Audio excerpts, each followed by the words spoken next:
Alright, so now we'll show you it's called a pen reamer, pen mill. Anyway, you get the Allen wrench, you just loosen this up, pull that off. There's a little flat side that goes on it, and then I need the proper one for the tubes. And what it's going to do is go in the tube and clean out the glue. That's the reaming part it talks about.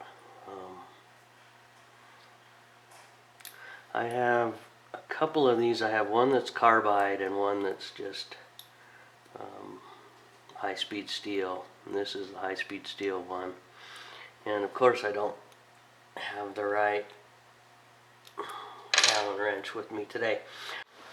Alright, so now the way we use this pen reamer, you can see I've already done this side, but you just take the pen reamer and you put it in your drill and you just run it down like that so that it polishes and completely squares up the end until you're left with a little bit of wood sticking out like that.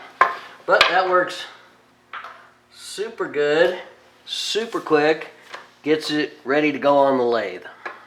Okay, here we are. We are using my pen mill to round off, well, to get rid of any inconsistencies and to cut the pen blank down to be completely square and ready to go with the brass. And one thing I'll make a note of is I just bought a new carbide tip, and these things work great and they can be a little bit aggressive. So you need to just kind of be careful. But the way you use this is you just put it in the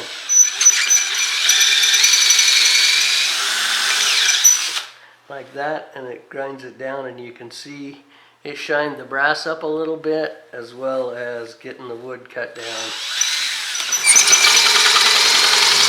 That one I have quite a bit of wood to remove, and now we're done. So, highly recommend a carbide tipped pen mill, and then once again with the pen mill you need this piece to be the exact inner diameter of the tube. So the tube itself here is 27/64, but the inner diameter of that is smaller than that, and they're all built and designed, and these tips are interchangeable with the shafts, so that's something to remember. But there, we've got all of these ready to go. Now we're going to go put them on the lathe and turn them.